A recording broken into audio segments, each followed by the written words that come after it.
വീടിനോട് ചേർന്ന് ഹാർഡ്വെയർ കട നടത്തുന്ന അച്ഛൻ സോഫയിൽ ക്ഷീണം കൊണ്ട് തലചായ്ച്ചൊന്ന് കിടന്നതാണ്. താടിയും മുടിയും അടക്കം ദേഹത്തെ രോമങ്ങളൊക്കെ നീക്കി ഒരുമ്പെട്ടെത്തിയ പ്രിയപ്പെട്ട പുത്രൻ ഉന്നം നോക്കി ആഞ്ഞുവിട്ടിയത് കഴുത്തിനാണ്. ചോര ചീറ്റിയ പ്രാണൻ വാരിപ്പിടിച്ചോടിയ വെള്ളറടയിലെ 70-കാരൻ വയോധികനെ പേ പിടിച്ചെത്തിയ മകൻ അടുക്കളയിലിട്ട് വെട്ടിക്കൂട്ടി തീർത്തതാണ്. ജന്മം കൊടുത്ത അച്ഛന്റെ ശരീരത്തിൽ മകന്റെ വക വെട്ടുകളുടെ എണ്ണം 28. അധികം മുന്നേയല്ല. താമരശ്ശേരിയിൽ ട്യൂമറിന് ഓപ്പറേഷൻ കഴിഞ്ഞ് അനങ്ങാൻ വയ്യാതെ കിടന്ന സ്വന്തം അമ്മയെ കൈവറയ്ക്കാതെ കഴുത്തറത്ത് കൊന്നൊരു മുടിഞ്ഞവൻ, വടിവാളിൽ മാതൃരക്തവുമായി കുറ്റബോധമേ ഇല്ലാതെ മാധ്യമക്കാർക്ക് നേരെ ഒരു പരിഹാസ ചുംബനം കൊടുത്തൊരു അന്തകപുത്രൻ ഇപ്പോൾ കുതിരവട്ടത്താണ്. അമ്മയെ കൊന്നൊരു വേദനയിൽ മനോനിലയങ്ങ് തെറ്റിയതല്ല. പോലീസ് കസ്റ്റഡിയിൽ ലഹരി കിട്ടാതായപ്പോൾ ഭ്രാന്തളകിക്കൊണ്ടാക്കിയതാണ്. ഇന്നലെ കൊടുങ്ങല്ലൂർ മൊട്ടക്കറിക്ക് സവാള അരിഞ്ഞുകൊണ്ടിരുന്ന അമ്മയുടെ കയ്യിൽ നിന്നും കറിക്കത്ത് വാങ്ങി കോഴിക്കറി കിട്ടാത്ത വാശിക്ക് ചരിച്ചു പിടിച്ച് കോഴിയെ അറക്കുമ്പോൾ അറുത്തൊരുത്തൻ മാസം 3 മുന്നേ അച്ഛന്റെ കത്തിക്ക് കുത്തിയതാണ്. കാരണം എന്താണ് അറിയാതെ ചോദിച്ചു. മോനെ ലഹരിയിൽ നശിക്കുന്നത് എന്തിനാ?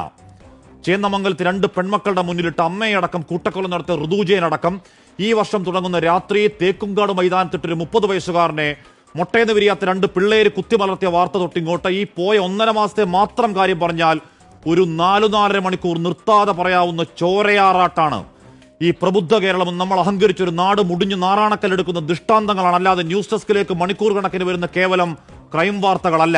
ഇന്ന് നിയമസഭയിൽ സാമാജികൻ PC വിശ്വനാഥ് ഒരു അമ്മയനുഭവം പറയുന്നുണ്ട്. ഏതൊക്കെയോ മയക്കുമരുന്നുകളിൽ മുങ്ങിപ്പോയൊരു പുത്രൻ രാത്രി വീട്ടിൽ വന്ന് വാതിൽ മുട്ടുമ്പോൾ സാറേ പേടിയാണ്. ആ ലഹരിയിൽ അവനെന്നെ കാണുന്ന അമ്മയെപ്പോലെയല്ല. ആവർത്തിക്കുന്ന അന്തകമക്കളുടെ വാർത്ത കേട്ട് അയ്യോ എന്റെ കേരളമേ എന്ന് വ്യാജമായി പരിതപിക്കല്ലേ. അമ്മയെ സഹോദരിയെ കണ്ടാൽ തിരിച്ചറിയാത്തവണ്ണം രണ്ടാമത് ആലോചിക്കാതെ മാതാവിന്റെ കഴുത്തറക്കാനും മാത്രം തലച്ചോറിൽ തിമിരം ബാധിച്ച തലമുറ പിഴച്ചു പോകുന്ന കാര്യം ഇന്നു രാവിലെ നമുക്കുണ്ടായ തിരിച്ചറിവല്ല.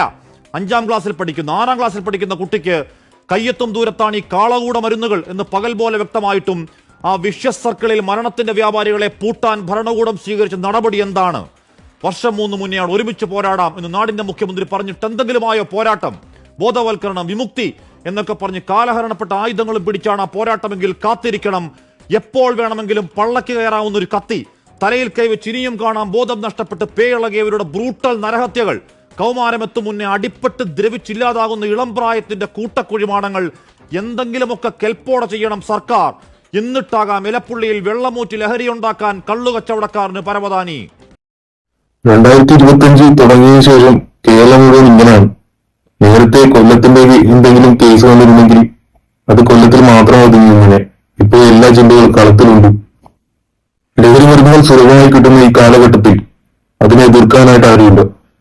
അതിപ്പോ രാഷ്ട്രീയക്കാർക്ക് സല്യൂട്ടടിക്കാൻ മാത്രമായിട്ട് കുറെ ഉദ്യോഗസ്ഥരും, പിന്നെ ഇത്രയും ലാഭത്തിലും എളുപ്പത്തിലും എല്ലാ സ്കൂളുകളിലും ഇങ്ങനെയുള്ള എല്ലാ ലഹരി മരുന്നുകളും കിട്ടുമ്പോൾ അതാരാണ് കൊണ്ടുവരുന്നത്, അതെങ്ങനെയാണ് എവിടുന്നാണ് എത്തുന്നത് എന്ന് തിരക്കാനും അത് നിയന്ത്രിക്കാനും ആർക്കും നേരെയില്ല. പാവപ്പെട്ടവനെ ഏതെങ്കിലും വണ്ടി എടുത്താലോ ഹെൽമെറ്റ് വെക്കാതെ പോയാലോ പെറ്റിയടിക്കാനും പാവപ്പെട്ടവനെ പിഴിയാനും മാത്രമായിട്ട് കുറെ ഉദ്യോഗസ്ഥന്മാർ. ഇമാതിരി ലഹരി ഉപയോഗിക്കുന്ന കേസുകളിൽ ഇത് കൊണ്ടുവന്നവനെ, ഉപയോഗിക്കാൻ പ്രേരിപ്പിക്കുന്നവനെ ഒന്നിലും വെട്ടിവെച്ച് കൊല്ലണം, അല്ലെങ്കിൽ ജീവിതത്തിൽ മൊത്തം അവനെ ജയിലിലടക്കാനുള്ള നിയമം കൊണ്ടുവരണം. അല്ലാതെ എടുക്കെ പ്രോത്സാഹിപ്പിച്ചുകൊണ്ട് അവസാനം ഇങ്ങനെയുള്ള കേസുകൾ വരുമ്പോൾ മാത്രം ഇതിനെതിരെ പ്രതികരിച്ചിട്ട് കാര്യമില്ല. നമ്മുടെ നിയമം മാറേണ്ട സമയം അതിക്രമിച്ചിരിക്കുന്നു. കൊല നടത്തിയവന് വധശിക്ഷ കൊടുക്കാതെ വേറൊന്നും കൊടുക്കരുത്. അത് കൊടുത്താൽ മാത്രമേ ഇനിയും അങ്ങനെയുള്ള കാര്യങ്ങൾ നടക്കാതിരിക്കുകയുള്ളൂ. ജയിലിൽ കൊണ്ട് തീറ്റിക്കൊഴിപ്പിക്കുന്ന ഇവന്മാർക്ക് അറിയാവുന്നതുകൊണ്ട് തന്നെ ഇവന്മാർ പിന്നെ ഇതൊക്കെ ചെയ്യുന്നു. സ്വന്തം അച്ഛനമ്മ മനസ്സിലാക്കാതെ അവരെ തന്നെ വെട്ടിക്കൊല്ലാനും കത്തിച്ചു കൊല്ലാനും ഇപ്പോൾ കാണിക്കുന്ന യുവതലമുറകൾ ഈ ഇത്രയും അധികം ലഹരിക്ക് അടിമയായിക്കൊണ്ടാണ് ഇതെല്ലാം കാട്ടിക്കൂട്ടുന്നത്. കേരളത്തിൽ ഇത്രയും സുലഭമായി ലഹരി ലഭിക്കുന്നിടത്തോളം കാലഘട്ടത്തിൽ ഇനി അങ്ങോട്ട് ഇങ്ങനെ തന്നെയായിരിക്കും. 2025 തുടങ്ങി ഈ ഒരു മാസം കൊണ്ട് തന്നെ എത്രത്തോളം വലിയ കുറ്റകൃത്യങ്ങളാണ് നടന്നുകൊണ്ടിരിക്കുന്നത്. പ്രായപൂർത്തിയാകാത്ത എത്ര പെൺകുട്ടികൾ പ്രസവിച്ചു, എത്ര റാഗിംഗ് കേസുകൾ, മരണമടക്കം സംഭവിച്ചു. നേഴ്സിംഗ്, MBBS തുടങ്ങിയ സേവനം ചെയ്യേണ്ട വിദ്യാർത്ഥികൾ എത്രത്തോളം ക്രൂരകൃത്യങ്ങൾ നടത്തി. ഒരാഴ്ച സസ്പെൻഷനാണ് പ്രതിവിധി. യുവമാർക്കും ഡോക്ടർക്കും നേഴ്സുമായി സമൂഹത്തിൽ ഇറങ്ങുമ്പോൾ ഉള്ള അവസ്ഥയാണ്. ഒന്ന് ചിന്തിച്ചു നോക്കൂ. എത്ര കൊലപാതകങ്ങൾ, അതിൽ തന്നെ എത്ര എണ്ണം ലഹരി കൊണ്ടുള്ള ക്രൂരമായ കൊലപാതകം. സത്യം പറഞ്ഞ വിവേകാനന്ദൻ പറഞ്ഞ പോലെ തന്നെ കേരളം ഒരു ഭ്രാന്താലയമായി മാറിക്കൊണ്ടിരിക്കുകയാണ്. ഇന്ത്യയിലെ നമ്പർ 1 ഉദ്യോഗസ്ഥവൃന്ദമാണ് കേരളത്തിൽ എന്നാണ് പറഞ്ഞു നടക്കുന്നത്. ഇവരെ കൊണ്ട് ആകെ സാധിക്കുന്നത് ഹെൽമെറ്റ് ഇല്ലാത്തവരെയും വണ്ടിയിൽ സ്റ്റിക്കർ ഇട്ടവരെയും എക്സ്ട്രാ ഫിറ്റിംഗ്സ് ചെയ്തവരെയും പിടിച്ചുവെക്കാൻ. എന്നല്ലാതെ ഇതിൽ ഒരുത്തനെ തൊടുവാനും കഴിയില്ല. കഴിഞ്ഞാൽ തന്നെ അവൻ പെട്ടെന്ന് ഇറങ്ങിപ്പോകും. അങ്ങനെ പോകുമ്പോൾ അവൻ എണീറ്റ് നിൽക്കാൻ പറ്റാത്ത വിധത്തിൽ തന്നെ വിട്ടയക്കണം. പക്ഷെ അവരെയും പറഞ്ഞിട്ട് കാര്യമില്ല. പ്രതികളെ ഉപദ്രവിക്കരുത് എന്നല്ലേ കോടതി നിയമം. മറ്റൊരു ന്യൂസ് ചാനലും കാണിക്കാത്ത നല്ലൊരു കാര്യമാണ് ഈ ചാനലിലൂടെ പ്രതികരിച്ചിരിക്കുന്നത്. പ്രിയപ്പെട്ട ഹാഷ്മി, നിങ്ങളുടെ അഭിപ്രായങ്ങളോട് പലപ്പോഴും വിയോജിപ്പ് പ്രകടിപ്പിച്ചിരുന്ന ഒരാളാണ് ഞാൻ. പക്ഷെ ഈ പറഞ്ഞത് ഒരു കയ്യടി അറിയിക്കുന്ന കാര്യം തന്നെയാണ്. സർക്കാർ കള്ളു കച്ചവടം അധികാരത്തിൽ കയറിയെന്ന് പരസ്യം ചെയ്തത് വെള്ളത്തിൽ വരച്ച ഒരു വര പോലെയാണ്. അല്ലെങ്കിൽ ഇതൊക്കെ കേരളത്തിൽ മാത്രമേ നടക്കൂ. പുറം രാജ്യങ്ങളിൽ എങ്ങാനും ആയിരുന്നെങ്കിൽ അവന്റെയൊക്കെ തല വെട്ടി അറുത്ത് മാറ്റിയനെ.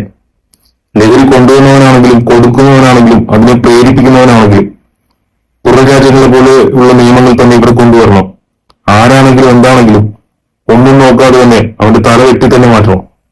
ഒന്നും വിശ്വസിച്ച് കഴിക്കാൻ പറ്റാത്തൊരു കാലഘട്ടമാണിത്. ഇവന്മാരൊക്കെ പിടിച്ചു കഴിഞ്ഞാൽ ഒന്നും തന്നെ സംഭവിക്കാൻ പോകുന്നില്ല. കയ്യിലെ കാശ് കൊണ്ട് ഇവന്മാരെല്ലാം പുറത്തിറക്കും. എന്നിട്ട് അവിടെ തന്നെ പുതിയ പേരിൽ പുതിയൊരു കമ്പനി ആരംഭിക്കും.